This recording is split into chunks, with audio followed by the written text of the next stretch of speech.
alas 12 na po ng tanghali. And kamusta po ngayon so far sa inyo pong lokasyon, and update din po sa lagay ng panahon na ngayon diyan po sa Canada. Hello po, magandang tanghali ba diyan? Umaga. Tanghali na, opo. Dito po alas 8:12 ng gabi sa Canada. So magandang gabi po sa inyo diyan po. Salamat. Ayos naman ang weather dito ngayon, maganda katulad kahapon. Okay. Sige ho, at regarding nga po dito sa ating update pa rin sa nangyari pong trahedya dyan po sa parte ng Vancouver, Canada. So far, may mga iba't iba po palang mga kinakasamang aktibidad ating po mga kababayang Pinoy dyan po sa Vancouver. And isa na doon yung mga vigil, yung pagkakandak ng mga fundraising sa mga victims nito pong tragedy, and iba't iba, may mga musika at the same time, ito pong mga bayanihan na kinakandak po. And kamusta? Ito pong mga nabanggit po natin mga activities na simultaneous na ginagawa ngayon pa rin dyan po sa Vancouver, Canada. Yun nga po, ako'y lubos na natutuwa at kitang-kita natin ang pagkakapig-basic ng ating mga kababayan. Hindi lang mga kababayan kasi kahapon, gaya ng sinabi ko sa iyo, umattend ako sa Surrey, yung malapit na city rito sa Vancouver. Nagkaroon ng vigil din, saka candle lightnings, mga flower donations. May mga ibang lahi talaga na sumuporta, umattend, saka nagsabay-sabay dito. Tapos meron tayo sa Edmonton at Calgary, meron tayo sa Regina and Saskatoon, Saskatchewan. At alam ko marami pang iba, hindi lang dun sa mga provinces na nabanggit ko. At sa darating na Sabado-Linggo, ang mga churches dito naka-post naman na magkakaroon sila ng second collection para makatulong dun sa mga naging biktima din. So yung mga labi po nitong mga biktima, saan po so far sa ngayon ay lagak po, sir, or yan, hindi pa po ba ito ika nga ay ililibing? Depende po yan sa investigation at sa family ng mga naging biktima, di ba? So, yung iba doon, yung mga iuwi sa Pilipinas, siyempre dito muna ilalagak sa mga hospital yan, tapos aayusin pa nila lahat ng mga documents. So may mga proseso pa din na gagawin doon. Yun ang pagkakaalam ko ng mga sitwasyon dito sa Canada pag sa mga ganong cases. Okay. So, hanggang kailan po, sir, na magkakaroon ng mga ganito pong mga activities dyan po sa Vancouver, dahil ilang araw na din po nakalipas ito pong isang malaking trahedya na ganap po dyan sa Canada?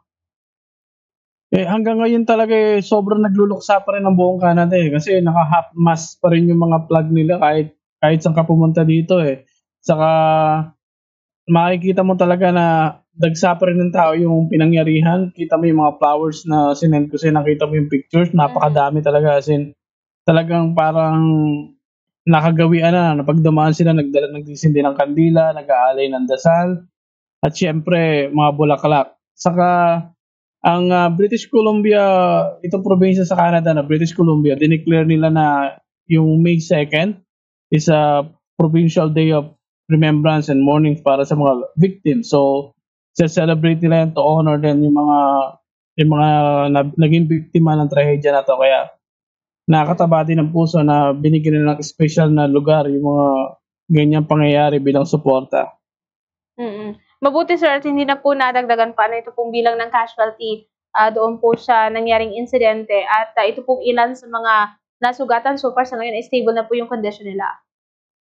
Salamat naman sa Diyos at ganun nga yung nangyari. Saka naging successful sobra yung GoFundMe, yung mga donations. Although may mga nag-take advantage, meron dong isa na talagang ang galing ng kababayan natin na naramdaman niya na fraud siya. So, na-stop yung isa na yon kasi kung hindi, sayang yung mga na-raise na mga donations.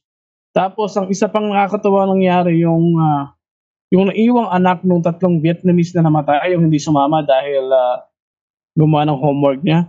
Yung nalikom na 266,000 Canadian dollars, willing niyang i-donate sa mga naging biktima instead na gamitin niya para sa sarili niya. Talagang nakakaiyak talaga, as in, siya yung affected, Pero yung puso niya talaga itutulong niya yung na-raise na pondo sa mga naging victims. Kaya mas sobrang nakakaiyak at nakakatuwa yung bata na yun, 16-year-old yung naiwan, nag-iisang naiwan dun sa tatlong namatay na Vietnamese. Kaya nakakalungkot, pero nakakatuwa, 'di ba? Oo, talagang handa din po na tumulong, kahit na isa rin po ito sa mga kasama sa nangyari pong, trahedya 'no. So, nariyan talaga yung, bayanihan ng ating pong, mga kababayan diyan and iba pong, mga lahi. So, aside diyan yung, government naman po ninyo diyan sa Canada, ano naman din po yung itinutulong, since, kung, nagkakaroon ng mga fundraising, pero yung, sa gobyerno po may, binibigay din po bang, inaabot na mga cash assistance po sa mga pamilya ng biktima? Sigurado naman ako na magre-reach out yung government sa lahat, sa hospital bills, everything. Susuportahan naman nila yan, kaya lang, siguro tinatapos muna yung investigation, pero for sure naman kumikilos na lahat yan. And dun sa suspect, wala ngang update muna ngayon, eh, pero nung isang araw tinatanong mo kung ano yung second degree murder, yung palang second degree murder, yun pala yung 'pag hindi mo pinlano yung gagawin mo, pero makakasakit ka ng tao, makakaaksidente ka, makakamatay ka, yun pala kaya second degree murder lang yung ginawa sa kanya kasi hindi naman siya pre-plan. On the spot nangyari yun, saka yung mental health issue rin siguro yung kinonsider. Pero sabi mandatory life sentence daw siya, pero eligibility siya na puwedeng parole. So talagang, puwede siyang, if ever bailable yung kanya pong, kaso, puwede siyang, makalabas pa rin sa kulungan. Ay hindi naman po, bale, yung parole po puwede siyang maging eligible, depende yun sa korte, pero mandatory na life sentence siya. And 8 counts po yun, medyo mahirapan yun kasi 8 counts yung nangyari. Okey. So, sa ngayon ano po yung disposition doon po sa, suspect, hanggang sa ngayon nasaan po siya? Nasa custody naman po siya, pero pinagsasama-sama muna nung mga pulis yung mga ebidensya, nagre-reach out sila sa community kung sino yung may mga videos, kung sino yung mga gustong mag-step up para maging witness. So far, nasa 200 plus yung witness na nagbigay ng statement sa kanila, yun ang base sa huling details na binanggit ng mga pulis. So hopefully, maging mabilis naman ang proseso at magkaroon ng katarungan yung mga naging victims ng tragedy na 'to at lahat makapag-move on na. Oo. Opo 'no. So 'pag, nagkakaroon po ng pagtitipon ito pong ating, mga kababayan diyaan sa pinangyarihan ng, trahedya, so far ay hindi na po ba nagkakaroon ng pagpapaigting pa ng security ito pong ating mga kapulisan kasi baka maulit naman ito pong, insidente? Actually meron siyang naka-standby na mga na mobile dun sa area, saka meron na silang isang itinayong parang, center dun na puwedeng lumapit din yung mga witness, puwedeng lumapit din yung mga naging victims at magbigay ng statement. Merong nakaposte dun sa isang kanto dun na talagang designated para sa mga victims, lalo yung mga nagkaroon ng trauma.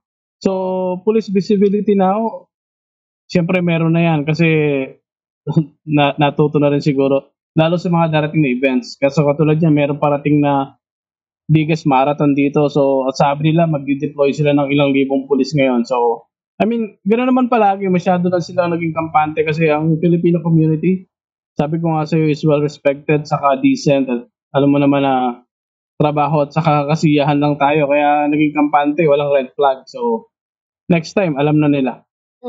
Oo 'no. And lalo ngayon na mas, parang, mas dumarami ho yung mga nakikiisa dito po sa, mga sinasagawa pong activity diyan po sa Vancouver. Nakikita naman dun sa mga video na pinadala ho ninyo na talagang marami po ano na community yung nag-a-attend, sa ganito pong, pagpapanalangin and, vi-vigil ano nito pong ating, mga kababayan. Oo nga po, sobrang nakakataba ng puso kahit ibang lahi. Kahit sa workplace namin, kahit ilang araw na nangyari, lalapit sa desk mo, sabihin sa'yo, "Okey ka lang ba? Okey lang ba ang community?" Nakikidalahati talaga sila, as in mahal na mahal nila ang Filipino community dito.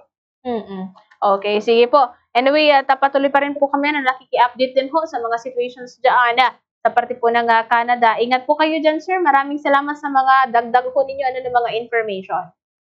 Maraming salamat po at kung sakali meron tayong additional info kung ano man, i-update ko na lang din kayo palagi at gaya ng sinasabi ko, huwag tayong titigil magdasal sa kaligtasan ng lahat din at sa hindi na mangyari ulit at sa mga naging victims, dasal pa rin tayo.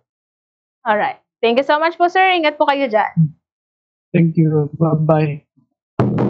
Ang sa diya pong Bombo International News Correspondent from Vancouver, Canada, Christian Garcia. And yan tabi sa pigatindiran man niya kasuod na pinagkondusir pa rin na mga bayanihan, musika at bayanihan, and vigil, mga fundraising na pinagkakandakan ng mga Filipino community, and kasabay din po yung mga iba pang mga lahi na talagang nakikisumaro din po sa pagdadalamhati sa paggagadaan. Ito pong nasa 11 na mga individual. Kabali na po, may mga Pinoy din na nadamay duman po sa pag-araro kanser pong bihikulo namantang nagtitipon-tipon sila, nagkakaiwa po ng kaurugmahan. Ito pong pig-apod na Pinoy Fiesta or Pinoy Festival dyan po sa Vancouver, Canada. And